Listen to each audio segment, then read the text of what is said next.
Okay, voltaic cell की working में सबसे पहले आप ये देखें कि जिंक की होती है ऑक्सीडेशन। यानी जिंक इलेक्ट्रॉन करता है और जिंक आयन में कन्वर्ट हो जाएगा।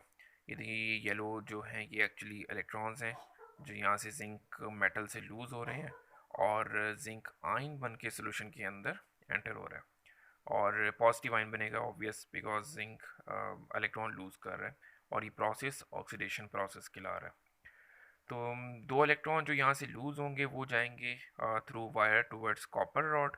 और कॉपर रॉड पे जब ये दो इलेक्ट्रॉन पहुँचेंगे तो कॉपर आयन जो कि सोल्यूशन के अंदर थे वो उसको गेन करने के लिए रॉड पर पहुँच जाएगा। और इलेक्ट्रॉन जब गेन होगा तो वहाँ पे प्रोसेस होगा रिडक्शन का। और रिडक्शन से कॉपर आयन डिस्चार्ज होके कॉपर एटम में कन्वर्ट हो जाएंगे और ये एटम कॉपर के मेटल के ऊपर डिपॉजिट होने लग जाएंगे। यही सारा फिनोमेना यहाँ पर दिखाया गया। अब आप ये देखें, जो दो इलेक्ट्रॉन्स जिंक से आ रहे हैं वो कॉपर आयन गेन कर रहा है और ये वो कॉपर एटम है जो इसके ऊपर कॉपर की रॉड के ऊपर डिपॉजिट होते जाएंगे आफ्टर गेनिंग इलेक्ट्रॉन। और ये प्रोसेस क्या कहलाता है? रिडक्शन। अब होता ये है कि जब जिंक इलेक्ट्रॉन लूज़ कर रहा है और zinc ion positive ion solution के अंदर एंटर हो रहे हैं तो इस कंपार्टमेंट में जिंक आयन की यानी पॉजिटिव आयन में इजाफा होता जाएगा। ओवरऑल एक नेट चार्ज अक्यूमुलेशन होती जाएगी, यानी पॉजिटिव चार्ज की अक्यूमुलेशन यानी जमा होते जाएंगे। तो होगा क्या कि इसको बैलेंस करने के लिए सॉल्ट ब्रिज में से नेगेटिव आयन जिंक की तरफ आएंगे। फॉर एग्जांपल सॉल्ट ब्रिज में NaCl है तो वहाँ से क्लोराइड आयन्स जिंक वाले कंपार्टमेंट में जिंक से मिलके जिंक क्लोराइड बना देंगे। और राइट वाले साइड पे कॉपर वाले केस में क्या होगा? इसमें आपके पास, क्योंकि अब आप देखें कॉपर एटम ये जिस तरह शो हो रहा है कि कॉपर एटम जा रहे हैं अपने आप को डिस्चार्ज करने, तो ऑब्वियस बात कंटेनर में कौन रह गए? सल्फेट आयन रह गए। तो इसका मतलब इस कंटेनर में नेगेटिव चार्ज में इजाफा हो जाएगा। तो इसको बैलेंस करने के लिए पॉजिटिव आयन सोडियम आयन जो कि सॉल्ट ब्रिज है उसमें से आएंगे और इसके साथ सल्फेट के साथ रिएक्ट करके सोडियम सल्फेट बना देंगे। तो ये प्रोसेस होगा towards left and right of the beaker, जो कि सॉल्ट ब्रिज का काम होगा। और सॉल्ट ब्रिज मैंने आपको बताया था एक इसमें पोरस सी मेम्ब्रेन होती है जो कि एक आयन को पास कर सकती है। तो सॉल्ट ब्रिज का ओवरऑल पर्पस क्या होगा कि दोनों कंटेनर में नेट चार्ज अक्यूमुलेशन को ख़त्म कर देगा। कोई यानी राइट साइड पे नेगेटिव चार्ज का इजाफा नहीं हो पाएगा और लेफ़्ट वाले बीकर में पॉजिटिव चार्ज का इजाफा नहीं हो पाएगा। हमें ऐसा क्यों करना है? मतलब ये प्रोसेस अगर ऐसा ना हो, सॉल्ट ब्रिज ना हो, तो उसका नुकसान क्या है? तो उसका नुकसान ये है कि ओवरऑल इलेक्ट्रॉन की फ़्लो जो है वो रुक जाती है। क्योंकि जिंक, अब देखें जिंक वाली जो रॉड है इसका काम क्या है? इलेक्ट्रॉन को लूज़ करना। अगर इलेक्ट्रॉन यहाँ से लूज़ हो रहे हैं और जिंक का इजाफा होता जा रहा है पॉजिटिव चार्ज का, अगर ये इजाफा होता जाएगा तो फिर ये तो पॉजिटिव नेगेटिव को अट्रैक्ट करके इलेक्ट्रॉन के फ़्लो को मुतासर करेंगे, उनकी फ़्लो को रोक देंगे। तो इलेक्ट्रॉन की फ़्लो मुतासर ना हो, ऐसा इससे बचने के लिए नेगेटिव आयन सॉल्ट ब्रिज में से नीचे आएंगे और जिंक के साथ रिएक्ट कर जाएंगे।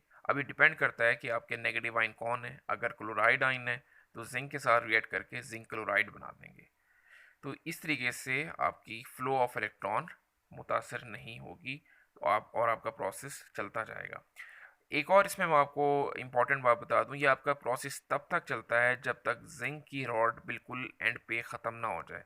ऑब्वियस बात है, आप यहाँ पे देखें जिंक की रॉड में से मैस लॉस हो रहा है और ये प्रोसेस तब तक चलेगा जब तक सारा का सारा जिंक की रॉड का मैस लॉस ना हो जाए और कॉपर की तरफ सारा का सारा कॉपर एटम गेन होके कॉपर डिपॉजिट ना हो जाए।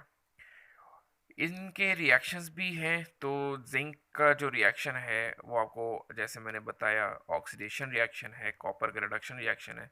तो उसको आप इस तरीके से लिख लें और इसको ओवरऑल रिएक्शन भी आप बना सकते हैं। ये ग्रीन में शो हुआ है।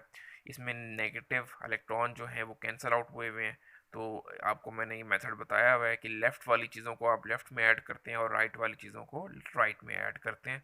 तो इस तरीके से ये ओवरऑल रिएक्शन बताया हुआ है। इसका सॉल्ट ब्रिज के साथ भी ओवरऑल रिएक्शन है, वो आप बुक में से टैली कर सकते हैं, उसको देख सकते हैं।